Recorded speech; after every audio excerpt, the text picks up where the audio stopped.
सभी को प्रणाम। हम कर रहे हैं एक स्वाध्याय यज्ञ का ज्ञान और विज्ञान, जन्म शताब्दी पुस्तक माला 52।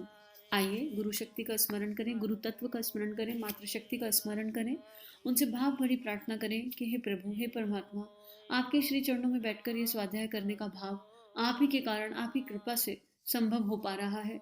हमें आशीष दीजिए कि आपका बताया हुआ, आपका करवाया हुआ ये दिव्य स्वाध्याय हमारे अंतःकरण को बदल सके, हमारी चेतना में ज्ञान का, प्रेम का, आनंद का प्रकाश प्रकाशित हो सके, श्रद्धा हमारे अंतःकरण में अनंत काल के लिए स्थापित हो जाए और विश्व कल्याण के भाव से एक गायत्री मंत्र भावना करेंगे कि इस स्वाध्याय का प्रकाश पूरे ब्रह्मांड में मातृशक्ति के आशीर्वाद से फैल रहा है।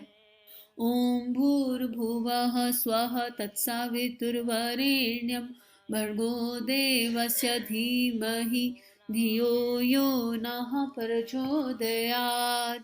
पिछले स्वाध्याय में गुरुदेव ने बहुत सुंदर तरीके से समझाया कि जो यज्ञ की अगली शिक्षा है, कौन सी, 5वीं और 6ठी जो मिलती जुलती हैं, वो है हमें अपरिग्रही बनना है। अपरिग्रह का मतलब होता है जो संग्रह ना करे।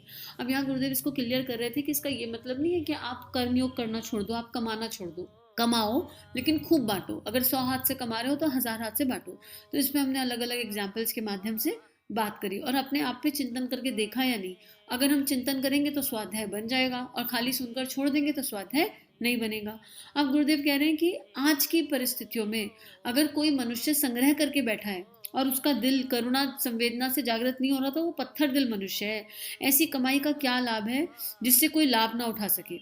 हमारे अलावा हमने अपने लिए रख लिया, अपने बच्चों के लिए रख लिया, और मैंने तो यहाँ भी ऐसा भी देखने में आया है कि केवल अपना छोटा परिवार ही हो गया, उसमें अपने माता पिता, अपने सास ससुर, अपने फर्स्ट कजन, अपनी फर्स्ट फैमिलीज भी इन्वॉल्व नहीं होती हैं। भाई भाई में आपस में झगड़ा हो जाता है। तो ऐसे ऐसे कमाने का क्या फायदा कि हमने कमा तो लिया लेकिन हम एक समाज के काम नहीं आ पाए, हम किसी समुदाय के काम नहीं आ पाए। हमने हजारों रुपए महीना कमाया और छोटा बच्चा दूध के लिए चिल्लाता है, नहीं साहब हम कमाते हैं, यह नहीं कमाता, अतः हम इसको दूध नहीं देंगे पीने को, तो ये कोई बात होगी। अभी जब गुरुदेव एग्जाम्पल लिख रहे हैं तो एक बात याद आ रही है।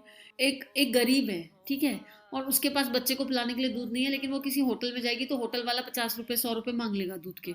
और 5 स्टार में जाएगी, जितने बड़े 5 स्टार में तो पहले एंट्री नहीं मिलेगी। वो वहां पे कोई ये नहीं देखेगा कि बच्चे को भूख लगी है, प्यास लगी है, एंट्री नहीं होगी। मोस्टली कॉमन, हर जगह ऐसा नहीं होगा लेकिन कॉमन सिनेरियो है। लेकिन अगर वो किसी का दरवाजा खटखटा ले और वो जिसका दरवाजा खटखटाए वो भी गरीब होगा ना, तब भी छोटे बच्चे को पिला के दूध दे देगा।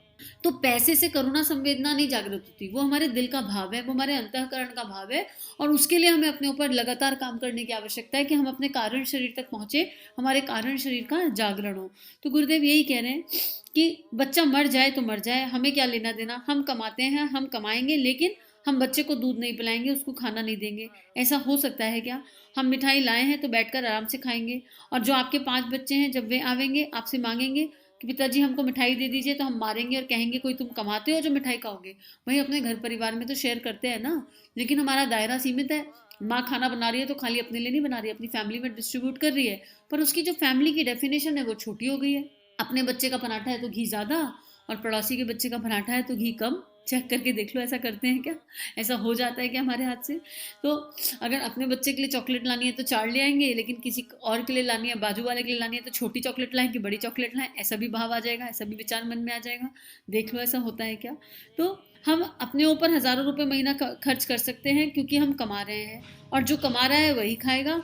लेकिन हम अपने छोटे बच्चों पर, अपने घर वालों पर खर्च नहीं करेंगे। हम उन्हें इनकार कर देंगे, उन्हें मना कर देंगे कि आपका इसमें कोई हक नहीं है, कोई हिस्सा नहीं है, हमने कमाया और हम खाएंगे। तो ऐसे क्या परिवार चल पाएंगे? सारे परिवार की धुरी हिल जाएगी।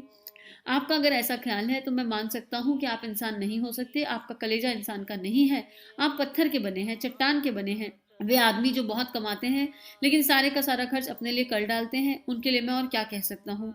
उनको चोर कहिए, नहीं बेटे मैं चोर तो नहीं कह सकता, पर उनके लिए एक शब्द कह सकता हूँ कि ऐसे आदमी पत्थर के बने हैं, चट्टान के बने हैं, लोहे के बने हैं, अष्ट धातु के बने हैं। भगवान ने जाने उनका कैसा कलेजा बनाया जिसमें कहीं दया नहीं है, धर्म नहीं है, ईमान नहीं है और भगवान भी नहीं है। तो अगर जिस हृदय में करुणा नहीं है, संवेदना नहीं है, प्रेम नहीं है, उस हृदय में भगवान के लिए कोई स्थान नहीं है।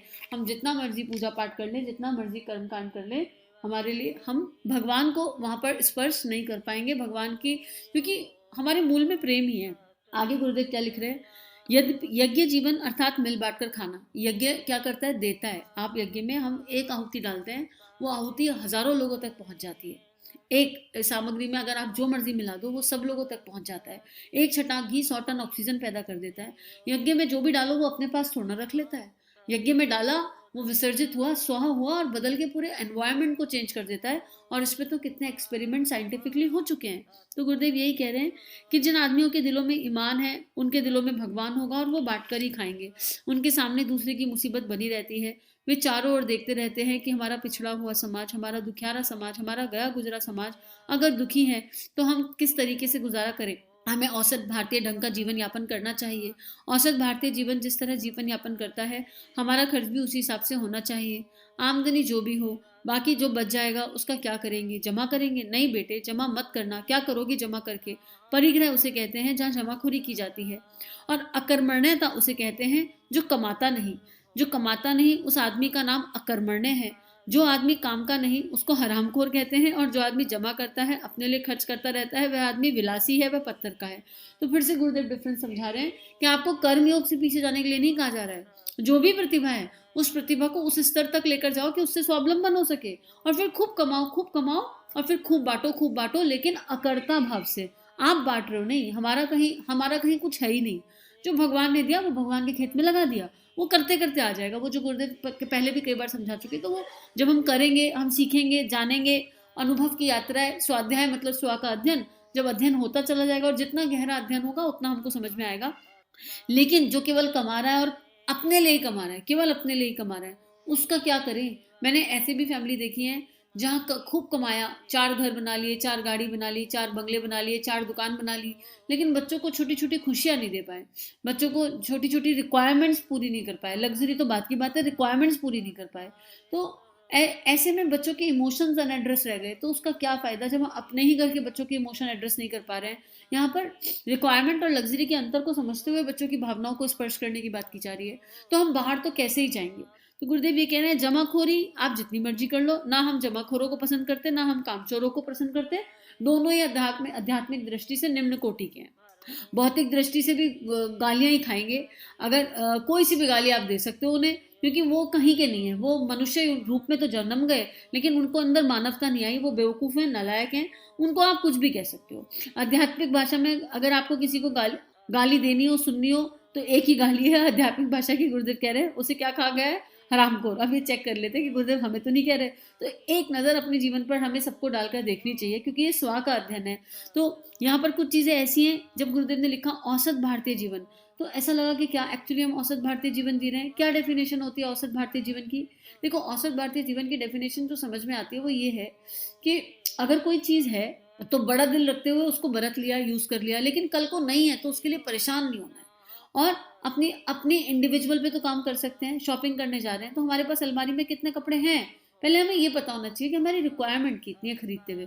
औसत भारतीय जीवन की डेफिनेशन सबकी अलग अलग होगी। तो किसी का किसी से कोई कंपैरिजन नहीं है। जिसका जहाँ उठना बैठना है, जहाँ मिलना जुलना है, उसे उस हिसाब से अपने आप को प्रेजेंट करना पड़ेगा। तो यहाँ पर अपने आप को देखना है कि हम हमारी रिक्वायरमेंट और हमारी लग्जरी क्या है। हम लग्जरी और रिक्वायरमेंट के बीच का डिफरेंस समझ रहे हैं, और हमारी परिस्थिति क्या है, हमारी संभावनाएं क्या है, और हमारा वो दिल है या नहीं है। तो अपने अपने ऊपर चिंतन करके देखना है। और हर किसी के पास ना सुधार की गुंजाइश होगी। जैसे मैं अपने अंदर देख पा रही हूँ कि मेरे अंदर यहाँ पर कुछ कुछ सुधार की गुंजाइश है। कई कई जगहों पर है। कहाँ पर? जैसे जैसे गुरुदेव का एक प्रसंग याद आता है। गुरुदेव ने इतनी साधना करी और पूरी साधना काल में कुछ खाया पिया नहीं। अपने से 40 दिन, साल भर का, 6 महीने का भी अनुष्ठान उस तरह नहीं हो सकता जैसे गुरुदेव ने किया। तो उसका 50% भी कर लें तो बहुत बड़ी बात है, उसका 20% भी कर लें तो बहुत बड़ी बात है। कर्म कांड के स्तर पर नहीं, भावनाओं के स्तर पर। तो मैं एक दिन ऐसी बैठी चिंतन कर रही थी कि गुरुदेव ने कैसे कर लिया होगा, कहाँ से इतनी शक्ति आई कि 24 साल कुछ खाया नहीं, पिया नहीं, कुछ खाया नहीं, कुछ पिया नहीं, कैसे मैनेज किया? इतनी तप की शक्ति, इतनी तप की शक्ति, इतना संकल्प बल। तो अनुभव के ध्यान के समय में ऐसा अनुभव हुआ, ऐसी वाइब्रेशन, ऐसी फीलिंग आई कि मान लो गुरुदेव बहुत रो रहे हैं और कह रहे हैं कि वो तपस्या नहीं थी, वो भावना थी, वो कारण शरीर था कि मैं मुंह में कुछ रखने की सोच भी लूं तो मेरे से खाया नहीं जाता था, क्योंकि मुझे अपने लाखों करोड़ों बच्चे भूखे दिखाई पड़ जाते थे। मुझे ऐसा लगता था कि मेरे कितने बच्चों ने आज खाना नहीं खाया और उनको इतनी पीड़ा है, तो मेरे मुंह में अन्न कैसे जा सकता है। तो ये संवेदना की, करुणा की, प्रेम की पराकाष्ठा है। हमें नहीं अनुभव होता अभी। हमें कि रोजमर्रा में अगर कोई अपना जानने वाले के बारे में पता चल जाए ना, तो भी हम अफसोस करेंगे, लेकिन वो पर पीड़ा अनुभव नहीं होती। अभी दुनिया में चारों तरफ हाहाकार मचा है। हमारे जो देश के लिए सिपाही लगे हैं वो कहाँ पर मर रहे हैं, देश के सेनानी बॉर्डर पे खड़े हुए हैं, ठंड है, गर्मी है, शीत है, बरसात है, प्रकृति लगी हुई है, चारों तरफ कोई ना कोई कुछ हमें दे रहा है, लेकिन हमारी संवेदना का क्षेत्र वहां तक जाता नहीं, हम वहां तक सोच नहीं पाते। और बुद्धिजीवी तो ये कह देगा कि भैया अगर वो सिपाही है, उन्होंने सिपाही की नौकरी करी है, तो उन्होंने तो चूज करके करी है ना। अरे तो उनके पास, वो चाहते तो बहुत कमा सकते थे, आप ये नहीं कह सकते कि उन्होंने चूज करके करी है। उनका जज्बा देखना पड़ेगा, उनकी भावना को देखना पड़ेगा, उनके अंतःकरण को देखना पड़ेगा कि उन्होंने वो चूज क्यों करी है, क्या कारण है उसको चूज करने का। तो यही बात गुरुदेव कह रहे हैं कि अंतःकरण, भावनाएं अगर सूख गई हैं, अगर आपकी भाव संवेदनाएं सूख गई हैं, तो फिर आप कुछ भी कमा लो, उसका कोई लाभ नहीं है। अपनी अपनी छाती पे तो कोई रख के लेकर जाएगा नहीं, अल्टीमेटली खाली हाथ आए थे खाली हाथ जाना है। इसलिए अपनी प्रतिभा का खूब संवर्धन करना है, गुरु के सानिध्य में, अपने इष्ट के सानिध्य में अपनी प्रतिभा को खूब रगड़ना है, और समय के एक एक क्षण का सदुपयोग करते हुए उस प्रतिभा को भगवान के खेत में लगाना है। और कमाना भी है और बांटना भी है, स्वावलंबन भी करना है और सेवा भी करनी है, साथ साथ चलेंगे दोनों। तो यहीं पे गुरुदेव यही समझाना चाहते हैं। आज के लिए इतना ही स्वाध्याय, और ये स्वाध्याय हमें एक चिंतन पर छोड़कर जा रहा है। आशा है हम सब वो चिंतन अपने अपने स्तर पर अपनी अपनी परिस्थितियों के अनुसार करेंगे, और डेफिनेटली स्वाध्याय से कुछ सीखेंगे, हमारे भीतर कोई ना कोई परिवर्तन तो जरूर ही आएगा। हम सभी का जीवन गुरु तत्व, गुरु शक्ति के दिव्य सूक्ष्म सानिध्य में मंगलमय है। सभी को प्रणाम।